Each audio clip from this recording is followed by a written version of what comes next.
Chapter 3: Re-evaluating Priorities. The 28th of January 2019. The flight was as straightforward as they can be, Mr. Diary. A few hours in the air, sat beside an old gentleman who shared my love of cricket and a glass or two of wine. It took my mind off the conversation with Weston for a while, but only for a while. Travelling alone gives you a lot of thinking time, worrying time too. The conversation with him had been a private one, a short one, just him and me. No one else knows what he said, and no one else would be really that bothered. But I am. I thought I was doing so well too. I thought I was making my mark in the whole private investigation industry. I thought I was the best private investigator in the land. It shows what I know. Anonymity is vital in this job. The ability to hunt without being spotted, to be able to blend in, to be a shadow. And all this time, it was me that was being watched, followed and studied, without a clue. I felt, and still feel, violated. It hurts. I've never really stopped to think how it feels to be traced, investigated, and ultimately caught. I work for the victims, or so I tell myself. But what of those on the other side? The cheaters, the losers, the drunks and drips. Why do they behave that way in the first place? What drives them? What drives me? It's a sobering thought, and the only conclusions I can draw are my motivations. Greed and ego. I thought I was a good man, doing a job for the greater good, carrying the flag for those who had lost someone, or had someone or something taken from them.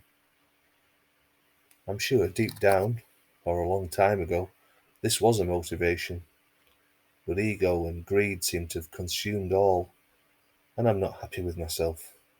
In fact, I'm ashamed.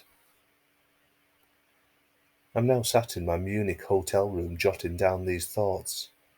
I hope by doing so I'll feel better for it. To get it out there and on paper might just cleanse the soul a little. I'm going to put the pen down now and go and explore the city. The bustling streets below suggest there's plenty to see. I'm going to leave you here, Mr. Diary, and go and enjoy the start of the holiday. I can leave you. If only I could leave my conscience too. The 29th of January 2019. I should never have entered that wine bar. Solo drinking is bad enough at the best of times, but I seemed to be on a mission last night. Too much of the red. My head is banging. I planned to visit Augustina Keller and the Victual Market Beer Garden today. Hair of the dog, or just a walk for the fresh air to clear the head. Let's see how it goes.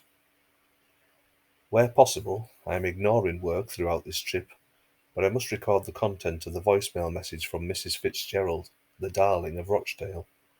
And that's saying something when you're up against Lisa Stanfield and Gracie Fields. She has requested another meeting at the earliest opportunity. As beautiful and as intriguing as she is, I'm in no mood to chat, so I replied with a text to say I'm out of the country until the 3rd. She replied almost instantly to ask to meet on the 4th. I confirmed that this would be fine. No other information at this point. Right, back to the holiday. A long stroll and lots of water. I might just be up for a stein when I reach the gardens. It'd be cheeky not to, after all. When in Rome and all that. The 30th of January 2019. Lovely evening last night.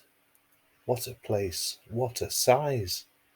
It was surprisingly mild for the time of year. I was expecting the place to be empty, but there must have been a couple of thousand folk dotted around the vast park. Goodness knows what it must be like in the summer, or during the Oktoberfest. I'm pleased I went along after all. The barbecue sausage helped banish the remnants of the wine too. As much as I try, I can't seem to leave work back in England. Another voicemail arrived today from a very angry Julie Clarkson, wanting to know why I've refused the very lucrative contract to uncover the shenanigans of her wayward and quite violent brother. As I'm not taking on the work, I've no reason to reply, nor record the full transcript to the voicemail. But the gist was that I'm a lily-livered, time-wasting, four-letter word beginning with T. I think before the meeting with Mr. Weston, I would have taken her criticism to heart, but I'd like to think I'm a little more philosophical now. I would rather take the wrath of the bitch than the beast. There may be others out there willing to take the coin, and I wish them well. I have no intention of seeing Mr. Weston again, and I would rather search the family history of 20 families instead of cashing in on her blood money. For security reasons, the voicemail is saved and will be recorded on my return in case anything comes back to bite me on the arse. I'm actually starting to feel better about myself now. I'm enjoying my holiday. I have a few normal cases to get my teeth into when I get back home, and a chance to see Mrs. Fitzgerald and a wander up to Cumbria for that chap from Plymouth. That will be a nice way to ease back into work. Austria tomorrow, a trip to Salzburg and a Sound of Music tour. A nice introduction to the beauty of the Alps. The train journey is meant to be stunning too. I can't wait. Early start, Mr. Diary. We'll better get some sleep. Night night, old friend. 31st of January 2019. I like making notes as I go along, Mr. Diary. A sentence here, a paragraph there. Making a note when I note something of interest. Thoughts on paper. Don't bottle your thoughts, my dad once told me. Get them down on paper. You don't forget them then. It's a lesson I've heeded ever since. The train has just rumbled out of Munich station and it's now heading for Austria. You do really see the backside of a town when you travel by rail. I often wonder how graffiti artists manage to reach the most unreachable places to spray their tags. It's everywhere here, on the backs of buildings, on railway bridge arches, up lampposts and halfway up chimneys, without any ladders. The culprits are never seen, but their work is evident in the side streets and slums of every urban hole. The cathedrals and castles and monuments and fountains are safely ensconced in the centre with the tourists. It is only the tourists who travel by train who really see the scars of a city that the tourist boards try and keep secret. Munich is no worse or better than any big city on this score. Miles and miles of street neglect flies past as the train gathers speed, but we're soon out of the concrete jungle and back into the fresh air of the Bavarian countryside. The outline of the distant mountains can be seen on occasion as the train snakes through the southern German farmlands. It only takes a couple of hours to reach Salzburg, but the contrast between the two cities was noticeable straight away. Impressive as it was, Munich didn't quite take the breath away like Salzburg. The air is clearer, fresher, the station was cleaner too, and walking out into the plaza, the peacefulness was obvious. I'd crossed a border, and the contrast was stark. The rush and bustle of Munich seemed a million miles away now. Here there was horse-drawn carriages. They plodded by, and taxis and buses waited patiently behind them. No rush. I walked along behind them. I made my way into the Gredigasse, to Mozart Square and the Platz. I stopped for a coffee and a seat outside. Again the weather was unseasonably mild.